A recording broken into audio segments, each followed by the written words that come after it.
Yes.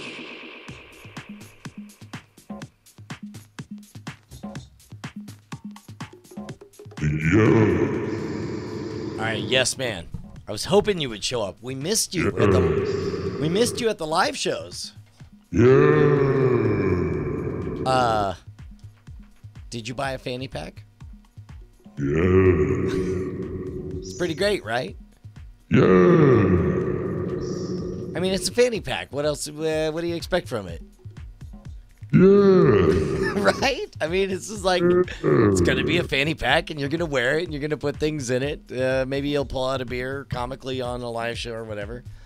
Yeah. Doesn't seem like, you should be sitting there with your fanny pack and just, some god of Olympus descends down with a superior bag and just shits all over your fanny pack. Yes. I mean, I'm not wrong that that's a little bit fucked up, right? Yeah. Hey, man, I love you. Anyway, see you later. Boom! Got his ass.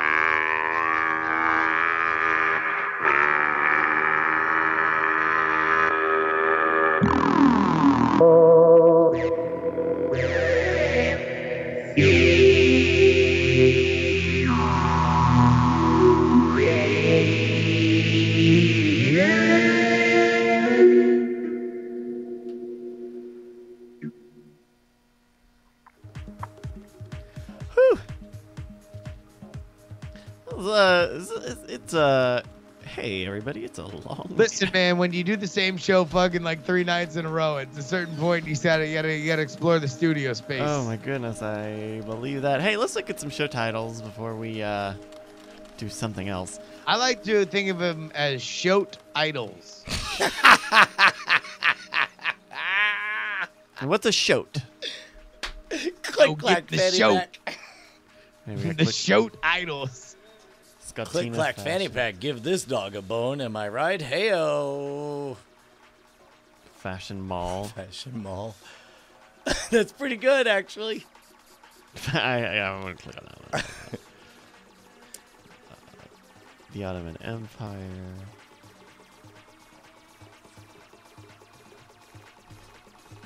Basketball guy named Michael Jordan. Oh, I can just. Yeah. Fish penis. Oh. Fish Banus. That was that. Did that make it? Yeah, in the no, that was the opening audio. Oh, right. Fish anus, fish penis. Is it like the bane of a fish butt? There can be only one Fanny King. I kind of like the art of the deal a little bit. The art of the deal? You mean merch? That was the moment that broke my heart and really, after the fact, enraged me. Is when you dropped the act, Justin. When you dropped the Justin Robert Young act and just said, I'm a human being who entertains and I sold merch. And that was already heartbreaking. But the fact that she said, oh, an opening, and fucking stabbed when you dropped your defenses really. And again, I was not enraged at the moment, but the longer I've thought about it, the more upset I've gotten. Oh, you shouldn't feel upset. Like, she was just fucking wasted. She was a mule braying in the night. It was unkind, and she was a bully, and that's fucked up. Look, I think beyond horsing around for the show, like whatever. She was a drunk lady saying drunk lady things. I've had drunk ladies say meaner things to me. Fashion Mall. Fashion Mall, I feel like is that's our title right there. Yeah, it's got to be. All right. Thank you, everybody who submitted show titles, including Print 10. I'm going to go write an email. And Bryce, thank you for being so patient with us. Thank you for being in it a was a very long prize. show that this was go around. very long. We spent a long time talking about how long was that entire encounter? I think it was almost 50 minutes. It was you guys. Oh, the actual encounter? yeah, the conversation with her. I don't know. We were there for about 50 minutes. Yeah, so it was pretty much Maybe, real time. no. That encounter maybe was That like, conversation? Well, I mean, our presence at that bar is what I'm no. saying. It was Sure, 10 minutes of us talking to this lady, and then maybe a minute and a half of us watching the pirouette a half hour later, and then them falling and being forced to leave the bar, Yeah. I see. like a couple of dirt bags.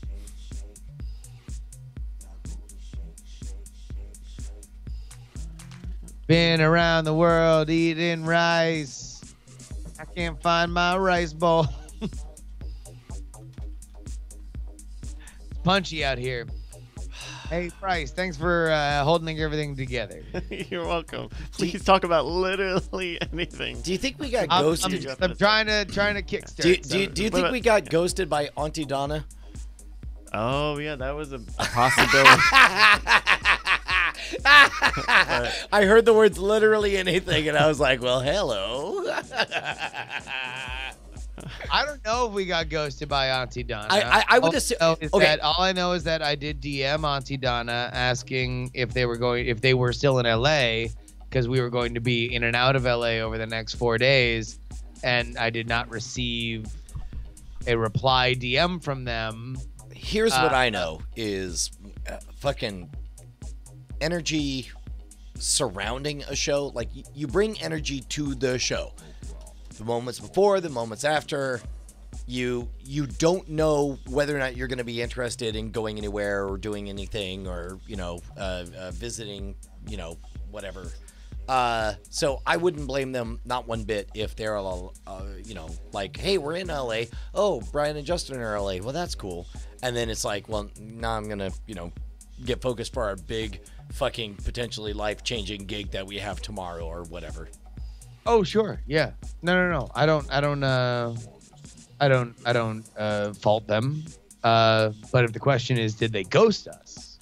I mean, they did not ghost us. I think they did not ghost us. I think Is it ghosting to I mean, if be in the same city as someone literally and not responding to anything, well, have you DM'd them therefore being before? an apparition. how direct? How do they direct DM a did lot? you ask them? Do you want to hang out? Or at least have you? Because if what you're defining is ghosting, then I'm the fucking Holocaust of ghosting, because Goodness looking at gracious. my fucking Twitter or so many unresponded to things. Hey, you boys in LA, Brian and I get in tomorrow en route to San Diego the next day. But have you had conversations with them over DM before? Yes. Oh, okay. Because I've only interacted with them via email. I would not read too much into it, and I'll be the first to admit that what I'm doing is Wait a minute. How did you bring this up to begin with, and now you're high-roading me on fucking this whole thing? I heard the words literally anything, and I took them. No. Auntie Donna are great, and I hope everybody doesn't bring this up if they go see their shows on the East Coast to them. Do you Please think go see Auntie Donna? That's actually true. Shawshank is overrated. CEO of homelessness? That was last week. Oh, that's right. Remember? That was where you guys went last week. Yeah. We're bad. Yeah, we're bad people. No wonder why fucking we get ghosted by fucking more talented people. We are bad people. We're bad people. First Night Attack Civil War. The BJ Civil War. BJ That's War. right. Oh, that's right. The B's versus the J's. Where do you think on the top 250 2001 is, Brian? I'm gonna turn this monitor off. I'm gonna say it's 172. Wait, hold on, wait. Brian, name the two movies that you were shocked weren't in that top 30, and then pick which one's above the other one. In that top 30, the only Star Wars movie was A New Hope, or I guess there was A New Hope and Empire. Yes, there was New Hope and Empire. Yeah, no, there's no other. I am surprised that The Force Awakens wasn't in there. Yeah, best 30 of all time, highest rated, most enjoyable. Fewer cartoons than there should be. Fewer Pixar's. Toy Story should have been in there. Were any of these animated? I mean, outside of CG. Spirited Away. Spirited Away was yeah. the top animated movie. Yeah, that's dog shit. That's a terrible movie compared to the vast majority of the Pixar catalog. And you can marvel at the hand-drawn technical achievement of that. You can marvel at the bizarre worldscapes that were created and the exploration thereof. But movies are stories that involve cinematography and acting and execution and storytelling. And I don't feel like Spirited Away belonged as high up on that list as it was. All right, but what are your top two? Yeah, what give me two that you wanted did on not that list. make it, and then rank them. Fucking, I rewatched Wall-E. That shit was fucking great. So Wall-E over. And what's on the menu, man? No. The anything you movies think that should you're have like, been on that fuck list? this. 2001. Wall-E over 2001. Is that what you're saying? Lock it in. Yeah, I'll go there. Wall-E over 2001. Yeah, A no, space. scathing indictment of consumer culture while wrapped up like as a performance art piece, and it's hard for me to divorce Wall-E from the environment in which it was released. Like, it was a Disney. It was shortly after Disney bought Pixar. It was a fucking Disney movie, which in my mind and most of America's mind was locked in with corporate culture, and it was a scathing indictment of it. What a Though, or is it that don't worry, fat people, you'll be saved by something you invented at some point? No, I don't think it was that at all. I think it was Isn't a that the scathing entire plot indictment of of the movie? consumerist culture. The entire plot of the movie is that it's just like, yeah, it was some old shit you invented that saved you. Turns out you could have just had the old shit. And then you come back and eventually work out. We all take what we take from things. I thought. For example, like Toy Story 3. I think definitely they died in that trash heap, and it was the Brazil ending where everything, they're like, no, they got miraculously saved and everything's great. Please don't cry, everybody, buy Toy Story shit. But seriously, no, this is a movie about dying and becoming old and irrelevant and so on. I think Wall-E, similar thing. If the bulk of the movie is like, you done goofed, you were not good stewards of your petri dish, and now it's gone. But what do you care, because you are rolling around in chairs texting each other. Shame on you. Oh wait, did we say that out loud? What we meant to say is everything's great. There's a plant, so everything will work out just fine. Here's some Peter Gabriel. So I don't know. I dig watched punk that rock credit Pixar. sequence. The credit sequence spells out the future golden age of humanity. So credits are part of the movie. So which are you thinking is higher between Wall-E and 2001? Wall-E over 2001 was his lock-in. Yeah. If I told you 2001 A Space Odyssey was number 90 on the top 250. I would like to believe Wall-E. Okay, again, we're talking about IMDb, though. There's going to be some people who are like, that was my least favorite of the Pixar movies. Pixar movies are supposed to be colorful and happy. This one was fairly drab and not very happy. And when I imagine 10,000 of this fictitious person that I just invented, I imagine them voting it down. So I would like to believe Wall-E comes at 82. But I believe, more realistically, Wall-E will come out at 198. So I'm double checking very quickly to make sure I can say this correctly. I believe that's right. It looks like WALL-E is the highest rated Pixar film No way. on the IMDb 250. That's the difference between Rotten Tomatoes versus IMDb. That's wonderful. I'm happy to hear that. My faith in humanity is restored. Also, I'm just going to say this because I love this movie. Coco is immediately under it. Nice. Nice. We're all winners. Coming in at 62, WALL-E. 62. Holy shit. All my wishes came true. This is wonderful. And ahead of fucking Princess Monofucking-oki. Fuck you, Miyazaki. And American Beauty. Eat shit, all of you. Let's come at this from a positive place. We need to have enough pepper to go with the salt. Justin, was there something you were surprised was not on this list? On the top 30? Ooh, yeah. Although I would have went with the 1999 class. So I would have said American Beauty. So I'll tell you what. Let me say American Beauty because I know that was around there, right? That was in the 60s.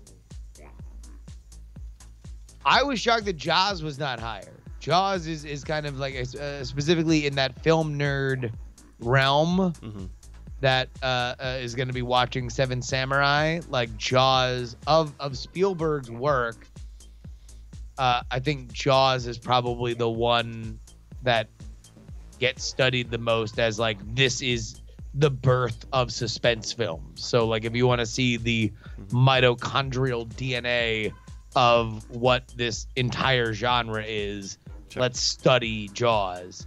So yeah, American Beauty is at 65, which we saw when we showed WALL-E.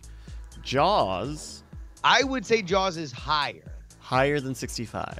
Higher than 65, yes. Juice, you couldn't have been more wrong. Wow. Jaws came in, Philistines, the Lottaians. Jaws came in at 235, near the very bottom. What? Right above Bourne Ultimatum. Oh, fuck you. Below Dead Poets Below Dead Society. Poet Society. That's the worst insult. Hey, oh, that's Captain, the worst my thing. Captain, suck a fat dick. Still 8.0. We are still talking about an 8.0 here. Let me see if there are any interesting... Oh, in the time that... since the 9th when this game was Says collected... Jaws is not a good movie. You stop it. I'm drunk enough to start fucking taking this chat room bait. In the time since this game was collected, Godfather and Godfather Part 2 have moved up to number 2 and number 3. Wait. Oh, since we started the bit? No, well, This shit moves. I would like to believe it's our fans who are the ones doing that. It was this game was collected on June 9th. It is Got the it, 12th. got it. So they went from This- 3 this- and 5 to 2 and 3. This is more of a fluid list than Yeah. one might think. Yeah, because the top is like settling around 9.2, 9.0, 8.9. So like if Jaws is 8.0 and number 7 Lord of the Rings is 8.9, like the margins on these are pretty tight. Though So if we were to pick a movie, yeah. we were to all make IMDb accounts. Fight Club, Fight Club, Fight Club, Fight Club. Fight Club is at 10 right now. I'm just saying, wouldn't it be interesting to check it? Take two. Wonder what Fight Club will be tomorrow. No? Fight Club needs help. Wait, sorry. Well, what do you say? Fight Club. I mean, I don't know. I would say maybe something a little bit more bespoke. Like? Death to Smoochie. Where's Death? Wait, hold on. Yeah, you want to see how much we can move the needle? Why don't we do something to Tenacious D and the Pick of Destiny? There we go. This is what I'm saying. Where is Tenacious D and the Pick of Destiny? We're On the top 250? We're really gonna fucking set fire to the world. A universally popular movie we're gonna say is popular. Like, no, let's pick a thing that's kind of maligned or misunderstood. Yeah. Turns out Tenacious D and the Pick of Destiny is not in the top 250. That's bullshit, man. That's It fucked is ranked up. What about Citizen Kane? 93,333. Hacks. Citizen Kane 72 with an 8.3. The highest animated film on here is The Lion King at 48. Or below Spirited Away, I suppose. some interesting stuff. Hmm. Everything the light touches is your ranking. Also, that was 93,000 user reviews, not ranked. Apologies. It is at a 6.8. Justin, what did you just tweet? What? Oh, allow apps to access your microphone. It Ron Howard voice. It does. Huh? Huh? I'm not Holy seeing shit! that. There's another Justin Young I follow. Why? I don't know. I mean, Because I have he's an at idea why. Rooster Teeth, and because he came up to me after I was. Okay, that was a really weird moment for me because for some reason Justin tweeted while we were talking. You know a more famous Justin Young. No. and- He works at Rooster Teeth. He's a huge fan of us, of the two of us. He came up. He was like, dude, I really enjoyed Night Attack, and he was like, my name is, pregnant pause, also Justin Young. And I was like, what? And he's like, yeah, and I work here at Rooster Teeth, and I just want you to know that I really like your stuff. And it was so awesome seeing you and Cargill talking on the Rooster Teeth podcast. And so I just now had a moment where I was like, why is Justin tweeting out of the corner of my eye? Well, now that I know that he might be listening, thank you, Justin Young. Nailed it. Nailed it. everyone in the chat is going crazy for Hot Fuzz. Hot Fuzz is not on the top 250. Yeah, about that. Well, should. It's a good I would say Edgar Wright deserves a full ticket voting slate. Where do you Same think? way Nolan's getting it. Oh, here we go. Where do you think Jurassic Park is? Who can get closer to the ranking of Jurassic Park? 204. 204. 72.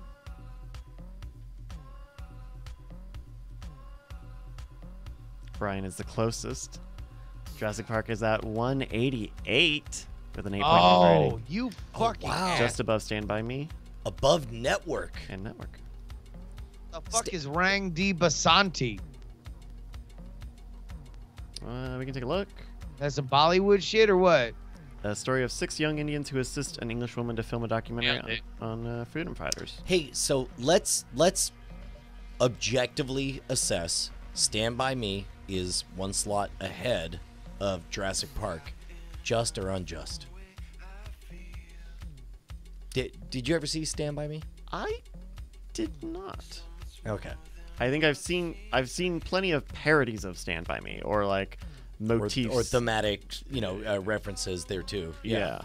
I think Jurassic Park, that my gut reaction, just so I have something to throw in here, is that Jurassic Park is very It was thrilling and engaging and exciting. Right. And Stand By Me is probably a very relatable coming of age story. Well, and I feel Stand like By Me has the advantage of being made in the 1980s, but being about the 1950s. So as a result, it's timeless in the way that westerns are, often timeless. Okay. Whereas Jurassic Park is very of not only that era in what people were trying to do scientifically, but also story-wise, but also technologically speaking, what they were able to accomplish with it's like, because I think it's like there's 6.5 minutes of CG in all of Jurassic Park. Everything else is puppets. Yeah. But it's a fairly remarkable 6.5 minutes that somehow stands up even today. See, I'm trying to find something here that might trip you guys up. What do you think, Justin? Just or unjust? Jurassic Park's such a better movie than Stand By Me. And not to say that Stand By Me isn't a better story or people might relate to it more. So I think ultimately it will be rated higher because it is more relatable. But Jurassic Park, if Infinity War is in the top 25, Jurassic Fair Park enough. to be closer to there. I agree. Because, that was the beginning of no, we can make the literal impossible possible. Yeah. No. And That not in a oh, dad popped out with a Dracula mask, but in this shit is happening in front of your face. All right, here's one for you. Which do you think is higher? Toy Story 3 or Inside Out? I know it should be Toy Story 3, but I guarantee you it's Inside Out. No, I'm gonna go Toy Story 3. Inside Out is at 143. Toy Story 3 is number 100. Whoa! Oh, Beaten- good. Snatch. Just beating out Snatch and Good Will Hunting. The Kid? 1921. What is The Kid? It's a And young it's better adult. than Toy Story 3? The tramp cares for an abandoned Oh, child. got it. No. Charlie Chaplin. Yeah, okay. But events put that relationship in jeopardy. Hey, so you guys know that I have a short amount of time that I'm here in Austin. Yes. Tomorrow's really the only full day that I have. Okay. Also, I'm going to have lunch with a WWE Hall of Famer tomorrow. Oh. But would you guys like to do an extra night attack tomorrow night? Are you fucking... Wait, are you literally having lunch with a WWE Hall of Famer? Yeah. Can you Who? say who? No, No, I don't know. let me remember who. Can I tell you it's Mark Henry? Yeah, it's Mark Henry. I'm hanging out with Mark Henry tomorrow. Thank you. I was guessing off the top of my head, the WWE Hall of Famers. Well, there really is only one that I would know that is like Austin based, Yeah. because the other more famous one has yet to officially be in the WWE Hall of Fame, although he is no doubt going to be there. Yeah. I've heard that Mark Henry is actually one of the coolest people on the planet. He's like That's, super nice. As I hear as well, and he's working on a project with a friend of mine, and hopefully you'll see a random Instagram or a tweet tomorrow as we hang out and talk about stuff. Book for the show. What's that? Looking for the show tomorrow night. Booking for tomorrow's night attack. I'm gonna do fucking 12 hours of Swear to skate school God, editing. I will do another night No, attack no, if we can get More Mark show Henry in on the 5 show. nights. Let's go, babe. And a 2.5 hour fucking audio podcast. God. Oh my God. That's not coming out for over a week. What do you think Amelie ranked on the top 250? Oh Jesus. Amelie. I know he's in the top 5 It's just in Michael Bolton's Little Black Book of Movies. It was Amelie, Princess Mononoke, and 2 other ones. God, I just want to watch that again. Hey, hold on, whoa. You know what Amelie is, right? Yeah. Okay, good. That's me referencing the joke in which he references the movie in the thing. I never saw it, but I'm familiar with the poster. Oh, dude, yeah, no. Fucking Amelie was that was a must watch Mm-hmm. back in my day. Back in the day. What's the give me the plot of Amelie without using the letter E. Her name has 2. Okay. Here. Okay.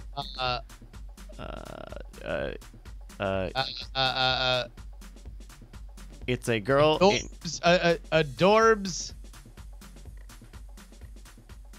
frog lady. Boom. Boom. You know what? Yeah. Yeah. You know what? Yeah. Really? Audrey. Yeah. All right, right on. Okay, yeah. It is me, Amelie. Where do you think it ranked on 250? Of what? On the top 250. For Amelie? Amelie. Oh, I don't know. Feels 180-ish. Justin. You know you at least have seen Amelie. Yeah. Wait. So, where do I think it's at, or am I putting it above or below something else? Yeah, no, just give me a number. Jesus. I don't think that Amelie is necessarily going to be that high, so I would say 230. Oh, Amelie is at 84, beating out A Clockwork Orange and Lawrence of Arabia. God damn. I mean, who's going to be That the guy kid. that goes to the mat to defend A Clockwork Orange? Like, no. I probably shouldn't have seen that when I was in 2nd grade. Probably not. Oh yeah. Do you think that affected your growth as a human? I mean, let me give you a hint. I host and co-host a award-winning comedy podcast in which we pick fights with ladies who pick fights with us. At least we didn't say her name. Very glad about that. Glengarry Glen Lady. That's her name. No! Now I have to edit. Bryce, Google Mark Henry retirement speech. Okay. Mark Henry. And then read it silently, and then forget about it, and then never mention it again. So I'm assuming it's this clip from 2013 on Raw. Yes. Okay, this clip is 12 minutes. So It is. Shit. Yeah. Hey, so I missed. I guess there was some news today with our guy and an insignificant bit player in the world stage, and everyone. It was the top story on Google News. About Mark Henry? No, I was talking about Trump and Kim. I guess I didn't read any of the North Korea summit. I have not read any of the articles about it, but I did enjoy this constant flow of the bizarre headlines of like, nothing happened, the headline, something very important, the headline, greatest thing ever, the headline, the dumbest thing ever, the headline. So, I mean, the funny thing is that there's actually a lot of really, really interesting shit there if everybody could stop screaming for like literally 5 seconds, including the validation of Barack Obama's idea of meeting with really radical foreign actors without preconditions, and kind of a rejection of establishment statecraft, that there is like this entire class of diplomats and embassy workers that kind of want to do this very specific dance of like, you talk to my undersecretary, and then if that tea goes well, then they pass it up to the oversecretary, and then the oversecretary passes it up to the ambassador, then the ambassador passes it up to the State Department. Whereas Donald Trump, and initially in 2008, Barack Obama said, no, I would meet with the leaders immediately, go like leader to leader, without having all these preconditions set of like, no, but if this is to be a meeting, then there needs to be 4 different oranges on the table. And also, you must agree that you curtsy at a 45-degree angle. And so that's what he did. And he met with Kim Jong-un, and they did not sign any kind of super specific agreement. There's no like, and on this day you must denuclearize this much, right? It's just kind of, he pledged to have a nuke-free Korean peninsula, and Trump agreed to not do like war game activities in the Korean Sea or the South China Sea, and that's pretty much what happened. So it's like, it's crazy that it happened. That normally doesn't happen.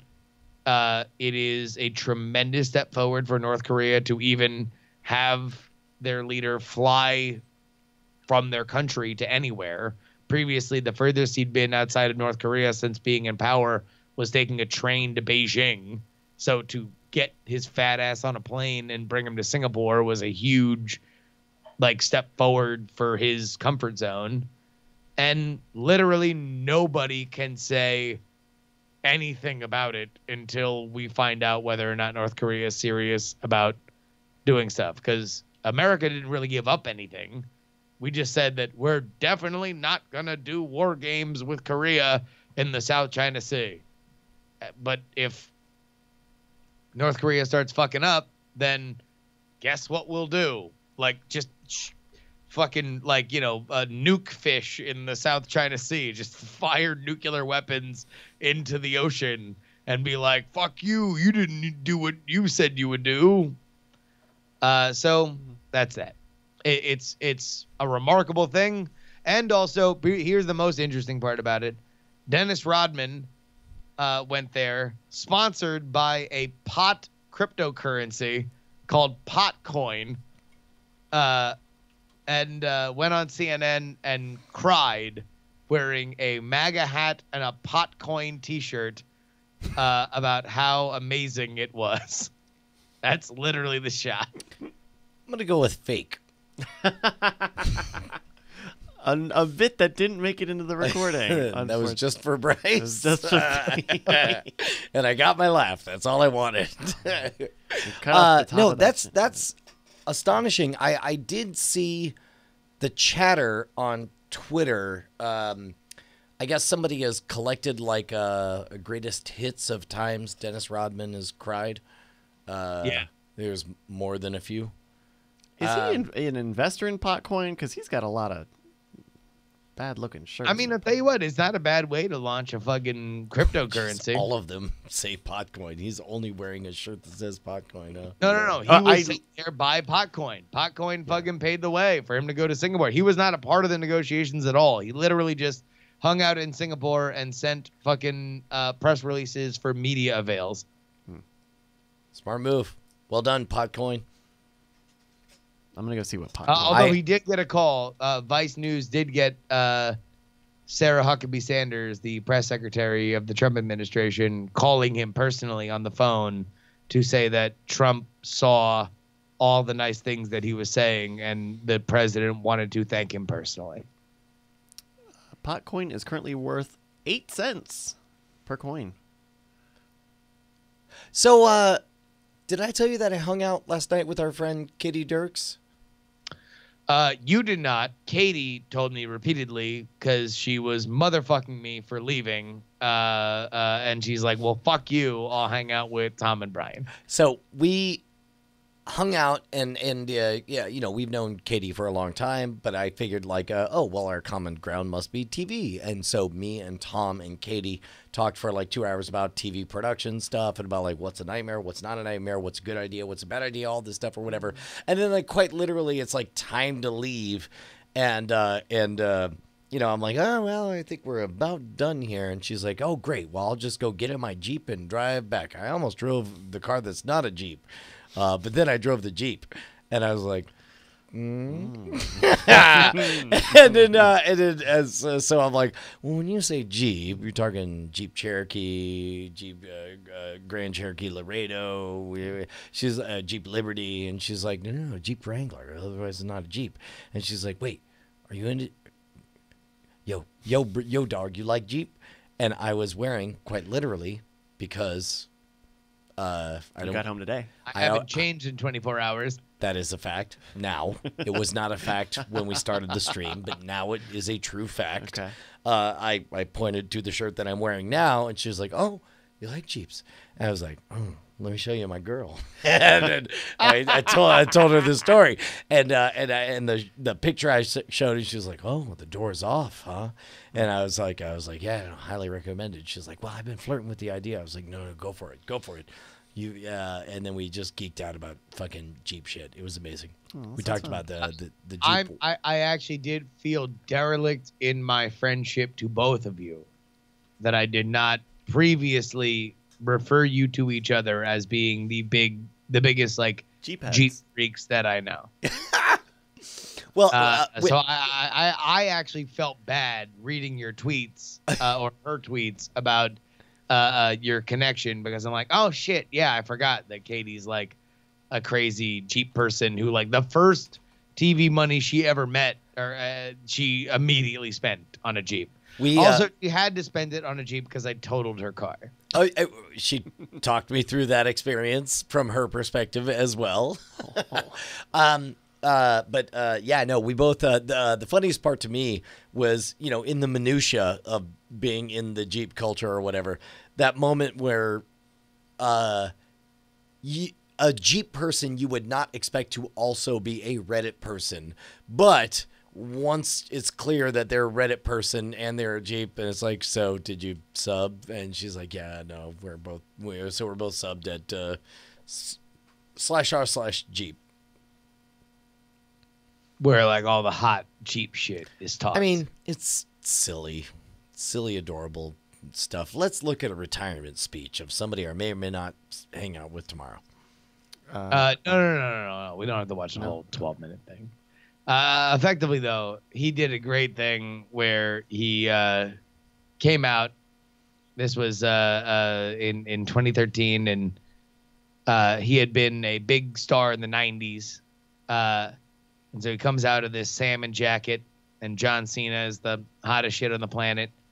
And he basically does this like big heartfelt speech about how he has loved his career in wrestling and how everything is, what it is because of his commitment to it and the fans' commitment to him. And as John Cena comes in to like hug him, he gives him a gigantic slam and is like, "Fuck you. I'm not retiring. I got plenty left in the tank. This was just an excuse to fucking hit you with my finishing move." Pretty good. I finally got you, John Cena. So what you're saying is, keep at arm's length when we have lunch tomorrow. Less tea. So they're holding hands. They're holding hands. Goes to hug. Hey, fuck you! What a surprise! But this is kind of like universally beloved among wrestling fans because of the salmon jacket. Great jacket. Got plenty left in the tank, and then he starts yelling at the crowd, "Y'all a bunch of puppets." So whenever anything goes sideways in a wrestling angle and everybody's freaked out, somebody will yell, "Y'all a bunch of puppets." It's pretty great. That's good. It's a pretty great moment. So Mark Henry, a Olympic athlete that the WWE actually sponsored his training. Like they kicked in for his Olympic training because they hoped they would have that he would win. He would medal. I think it was in Atlanta, like back in the mid '90s. And then he would transition immediately from winning a medal in the Olympics. Wrestling specifically. Wow.